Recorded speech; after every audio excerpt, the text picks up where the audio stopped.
જો વિદ્યાર્થી મિત્રો, આપણે અગાઉના લેક્ચરની અંદર આપણે સમાંતર મધ્યક, ત્યાર પછી આપણે મિશ્ર મધ્યકની વાત કરી, પછી ભારિત મધ્યકની વાત કરી. હવે આપણે કયો મધ્યક જોવાનો છે? ગુણોત્તર મધ્યક. હવે ગુણોત્તર મધ્યક જે છે એ ગુણોત્તર મધ્યક એ સમય સાથે બદલાતા કોઈ ચલનો અભ્યાસ કરીએ છીએ આપણે, ત્યારે એ ફેરફારોનો સરેરાશ દર શોધવા માટે સમાંતર મધ્યકનો ઉપયોગ કરવો હિતાવહ નથી.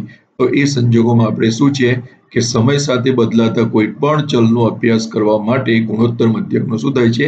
ઉપયોગ થાય છે. એનું આ સૂત્ર છે. આ સૂત્ર એ ખાસ અગત્યનું ગુણોત્તર મધ્યકનું G બરાબર વર્ગમૂળમાં x1 x2 x3 x4 બરાબર. અને અહીંયા n છે, એટલે n જેટલા હોય એટલા 4 હોય તો 4, 6 હોય તો 6, 8 હોય તો 8 ને 12 હોય તો 12, એ રીતે લેવાના. બરાબર. તો જો એક ઉદાહરણ જોઈએ તો જો એક આ વસ્તુ પરીક્ષામાં ખાસ પૂછાય છે કે સમાંતર મધ્યકની કિંમત હંમેશા ગુણોત્તર મધ્યક જેટલી અથવા તેનાથી વધુ હોય છે. એટલે સમાંતર મધ્યક કાં તો ગુણોત્તર જેટલો હોય અથવા તો એનાથી કેવો હોય? મોટો હોય. આ 1 માર્ક્સમાં ખાલી જગ્યામાં પૂછાય છે. બરાબર.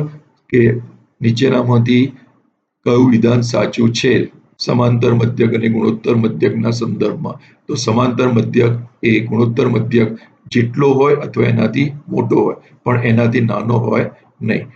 જો બધા અવલોકન કિંમત સરખી હોય તો x બાર બરાબર શું થાય? G થાય, એટલે કે ગુણોત્તર મધ્યક થાય. તો જો અહીંયા આપણે એક દાખલો છે.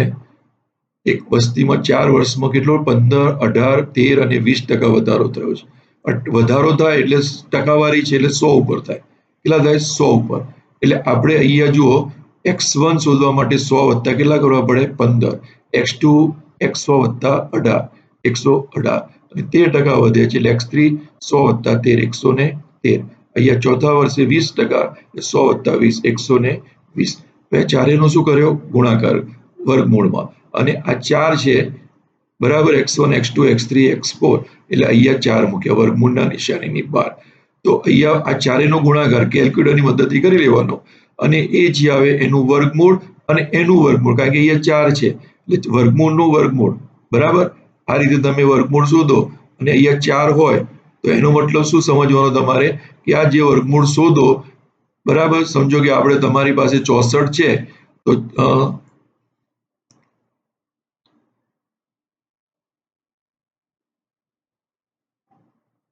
સમજો કે 8 છે તો 8 નું વર્ગમૂળ કેટલું થાય? 4. તો અહીંયા જ્યારે 4 હોય, બરાબર, અહીંયા 4 હોય તો 8 નું વર્ગમૂળ 4 અને 4 નું વર્ગમૂળ કેટલું થાય? 2. એટલે જવાબ કેટલો આવે? 2 આવે. તો એ રીતે તમે આ દાખલાને ગણી શકો. બરાબર. તો અહીંયા આ રીતે એક જ વસ્તુ કે x1 x2 x3 x4 4 છે એટલે ગુણ્યા 4 સુધી લીધું અને બધું વર્ગમૂળમાં, અને અહીંયા 4 હતા એટલે n1 કેટલા લીધા? 4 લીધા. અને 4 એટલે વર્ગમૂળનું વર્ગમૂળ, 2 એટલે વર્ગમૂળ, 4 બરાબર એટલે વર્ગમૂળનું વર્ગમૂળ.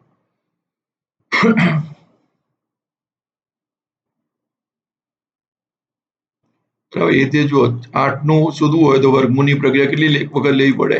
3 વખત લેવી પડે. કેટલી વખત લેવી પડે? 3 વખત. 8 નું જો શોધવાનું હોય તો જો અહીંયા n બરાબર 8 આપેલા હોય તો કેટલી વખત કરવી પડે? 3. એટલે પહેલા શોધવાનું, પછી બીજી વાર, પછી ત્રીજી વાર, એ રીતે. જો અહીંયા ગુણોત્તર મધ્યક કેટલો છે? 2.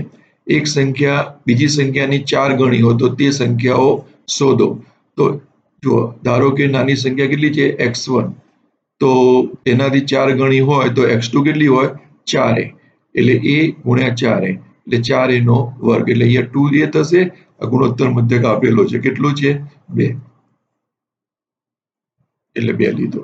2 બરાબર આનો વર્ગમૂળ કેટલું થાય? 2. એ શોધીએ એટલે 2 આ બાજુ આવી ગયા એટલે 2 ભાગ્યા 2 કેટલો આવે જવાબ? a. એટલે a બરાબર 1. બીજી સંખ્યા કેટલી થાય? 4 એટલે 4. અહીંયા પણ તમે એ રીતે દાખલો ગુણોત્તર શોધો અને x બાર ગ્રેટર ધેન g છે બરાબર ચકાસો, એટલે શોધવાનું છે. જુઓ x1 x2 એટલે સમાંતર મધ્ય કેટલો થયો? તો બંનેનો 16 વત્તા 9 25 ભાગ્યા 2 12.5 થાય છે. આ x બાર 1 આવ્યો, x બાર બરાબર. જી બરાબર કેટલો થશે 9 ગુણ્યા 16 144 અને એનું વર્ગમૂળ 12 એટલે આ ઓછો આવ્યો આ કેટલો હતો 12.5 એટલે 12.5 બરાબર ગ્રેટર ધેન 12 એટલે 12 કરતા 12.5 કેવો છે વધારે છે એટલે એ ચકાસી લીધું સાબિત થઈ ગયું બરાબર ગુણોત્તર મધ્યકના લાભ અને ગેરલાભ તો એ પણ આપણે અહીંયા જોઈ લેવાના બહુ એમાં કઈ ભારે છે નહીં હવે આ દાખલો તમારે ગણવાનો છે ગુણોત્તર મધ્યક 2 1 5 9 1 3 2 4 8 છે એટલે 3 વાર શોધવું પડશે વર્ગમૂળ કેટલી વાર 3 વાર એ ઘસારો થાય છે જુઓ એટલે તમારે શું કરવાનું આમાં x1 શોધવા માટે 100 માંથી 10 બાદ કરવાના 100 માંથી 7 100 માંથી 5 અને 100 માંથી 2 એટલે તમારે અહીંયા 90 93 95 અને 98 x12 અને x2 અને ચારેયનો ગુણાકાર કરી વર્ગમૂળ શોધી અને એનું ફરી વર્ગમૂળ શોધવું પડે બરાબર સરેરાશ ગુણોત્તર મધ્યકનો ઉપયોગ કરીને મેળવો 15 કિલોમીટર અને મંગળવારે 254 કિલોમીટરનો પ્રવાસ કર્યો છે તો 2 દિવસમાં પ્રવાસ કરેલા અંતરની સરેરાશ ગુણોત્તર મધ્યક બરાબર તો 15 કિલોમીટર મંગળવારે કેટલો છે 254 કિલોમીટરનો પ્રવાસ કર્યો